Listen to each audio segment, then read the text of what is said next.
5. Asking the question that most students of ideology fail to ask. What precisely do we mean when we assert that socio-psychological strains are expressed in symbolic forms? Gets one, therefore, very quickly into quite deep water indeed, into in fact a somewhat untraditional and apparently paradoxical theory of the nature of human thought as a public and not, or at least not fundamentally, a private activity. The detail of such a theory cannot be pursued any distance here, nor can any significant amount of evidence be marshaled to support it. But at least its general outline must be sketched if we are to find out, if we are to find our way back from the elusive world of symbols and semantic process to the apparently more solid one of sentiments and institutions. If we are to trace with some circumstantially the modes of interpretation of culture, personality, and social system, the defining proposition of this sort of approach to thought and plein air, what following Galanter and Gestenhaber, we may call the extrinsic theory, is that thought that consists of the construction and manipulation of symbol systems, which are employed as models of other systems, physical, organic, social, psychological, and so forth, in such a way that the structure of these other systems, and in the favorable case, how they may therefore be expected to behave, is, as we say, understood. Thinking, conceptualization, formulation, comprehension, understanding, or what have you, consists not of ghostly happenings in the head, but of a matching of the states and processes of symbolic models against the states and processes of the wider world. Imaginal thinking is neither more nor less than constructing an image of the environment, running the model faster than the environment, and predicting that the environment will behave as the model does.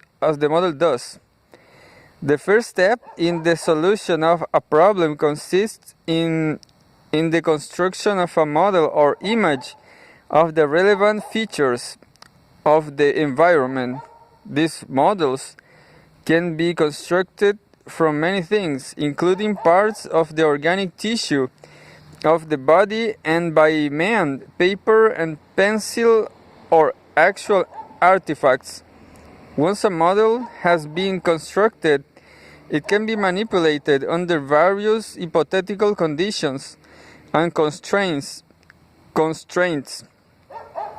The organism is then able to observe the outcome of these manipulations and to project them onto the environment so that prediction is possible.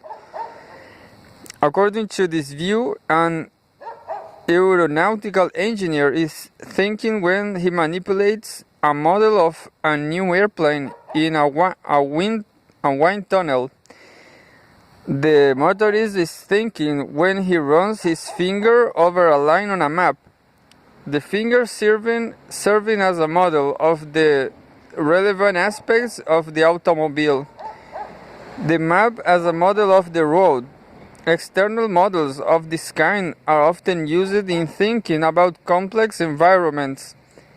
Images used in covert thinking depend upon the availability of the psychochemical events of the organism which must be used to form models.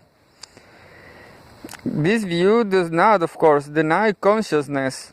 It denies it. Every conscious perception is, as Percy has argued, an act of recognition, a pairing in which an object or an event, an act, an emotion is identified by placing it against the background of an appropriate symbol. It is not enough to say that one is conscious of something. One is also conscious of something being something. There is a difference between the apprehension of a gestalt, as she can perceive the gastro effect as well as a human, and the grasping of it under its symbolic vehicle. As I gaze about the room, I am aware of a series of almost effortless acts of matching, seeing an object and knowing what it is. If my eye falls upon an unfamiliar something, I am immediately aware that one term of the match is missing. I ask what the object is, an exceedingly mysterious question. What is missing and what is being asked for are an applicable symbolic model under which to subsume the unfamiliar something and so render it familiar. If I see an object at some distance and do not quite recognize it, I may see it as a succession of different things, each rejected by the criterion of fit as I come closer, until one is positively certified. A patch of sunlight in a field I may actually see as a rabbit, a seam which goes much further than the guess that it may be a rabbit. No, the perceptual gestalt is so constructed, actually stamped by the essence of rabbitness. I could have sworn it was a rabbit. On coming closer, the sunlight pattern changes enough so that the rabbit cast is disallowed.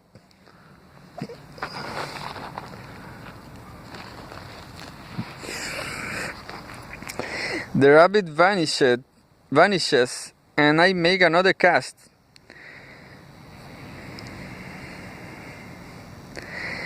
It is a paper bag, and so on. But most significant of all, even the correct recognition is quite as immediate an apprehension as the incorrect ones. It is also a cast, a pairing, an approximation.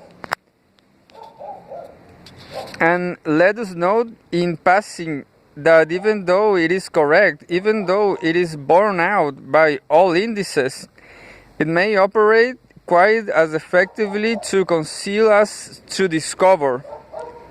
When I recognize a strange bird as a sparrow, I tend to dispose of the bird under its appropriate formulation.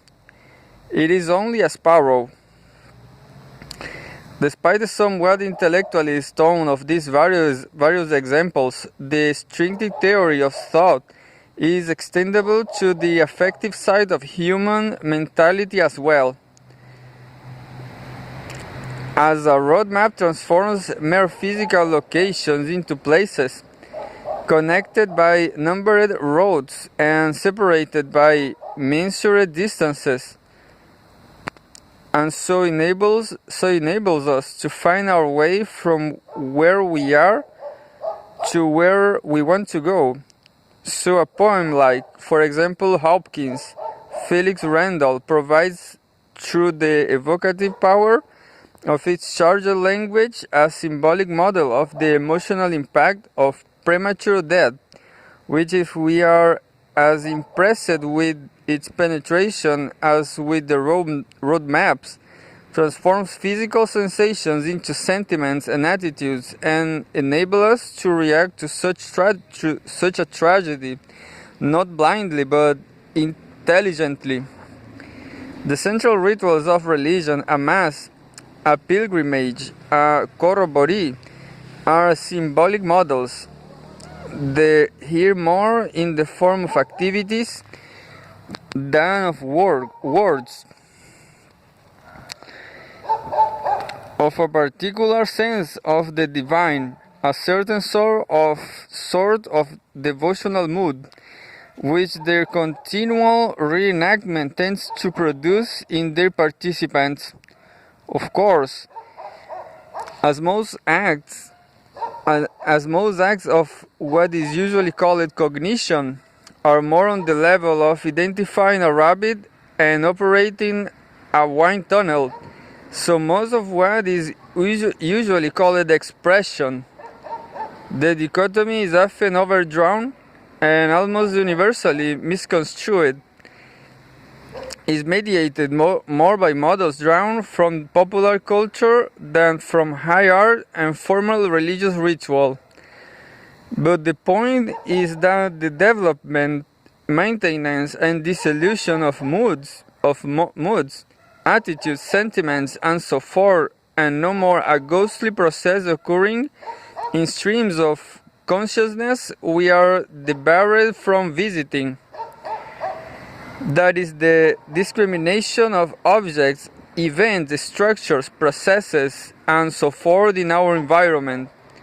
Here, too, we are describing the ways in which people conduct parts of their predominantly public behavior. Whatever the other differences, both so-called cognitive and so-called expressive symbols or symbol systems have, then at least one thing in common. They are extrinsic sources of information in terms of which human life can be patterned, extrapersonal mechanisms for the perception, understanding, judgment, and manipulation of the world. Culture patterns, religious, philosophical, aesthetics, scientific, ideological, are programs. They provide a template or blueprint for the organization of social and psychological processes, much as genetic systems provide such a template for the organization of organic processes. These considerations define the terms in which we approach to the problem of reductionism in psychology and social science. The levels we have tentatively discriminated: organism, personality, social system, culture, are levels of organization and control. The lower levels condition and thus in a sense determine the structures into which they enter, in the same sense that the stability of a building depends on the properties of the materials out of which it is constructed. But the physical properties of the materials do not determine the plan of the building. This is a factor of another order, one of organization, and the organization controls the relations of the materials to each other, the ways in which they are utilized in the building, by virtue of which it constitutes an ordered system of a particular type. Looking downwards in the series, we can always investigate and discover sets of conditions in which the function of a higher order of organization is dependent. There is thus an immensely complicated set of physiological conditions on which psychological functions is dependent, etc. Properly understood and evaluated, These conditions are always authentic determinants of process in the organized systems at the next higher levels. We may, however, also look upwards in the series. In this direction, we see structures, organization patterns, patterns of meaning, programs, etc., which are the focus of the organization of the system at the level on which we have concentrated our attention.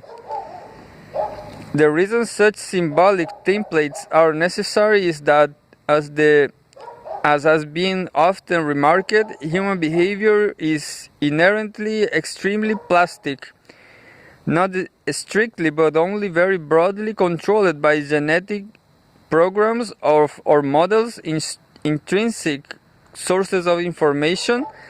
Such behavior must, if it is to have any effective form at all, be controlled to a significant extent by extrinsic ones. Birds learn how to fly without wind tunnels, and whatever reaction lower animals have to that are in great part innate, physiologically preformed. The extreme generality, diffuseness, and variability of man's innate response capacities mean that the particular pattern his behavior takes is guided predominantly by cultural rather than genetic templates. The later settings, the overall psychophysical context within which precise activity sequences are organized by the former. The tool-making, laughing, or lying animal man is also the incomplete, or more accurately, self-compelling animal, the agent of his own realization. He creates out of his general capacity for the construction of symbolic models the specific capabilities that define him. Or to return at last to our subject, it is through the construction of ideologies, schematic images of social order, that man makes himself, for better or worse, a political animal. Further, as the various sorts of cultural symbol systems are extrinsic sources of information, templates for the organization of social and psychological processes, they come most crucially into play in situations where the particular kind of information they contain is lacking, where institutionalized guides for behavior, thought, or feeling are weak or absent. It is in country unfamiliar emotionally or topographically that one needs poems and roadmaps. So too with the ideology, in politics firmly embedded in Edmund Burke's golden assemblage of ancient options and rules of life.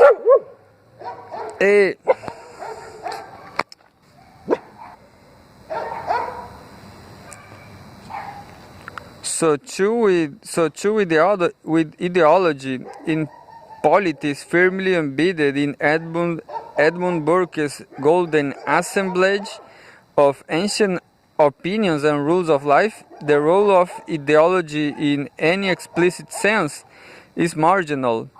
In such truly traditional political systems, the participants act as, to use another Burkean phrase, men of untaught feelings. They are guided both emotionally and intellectually in their judgments and activities by unexamined prejudices, which do not leave them hesitating in the moment of decision, skeptical, puzzled, and unresolved.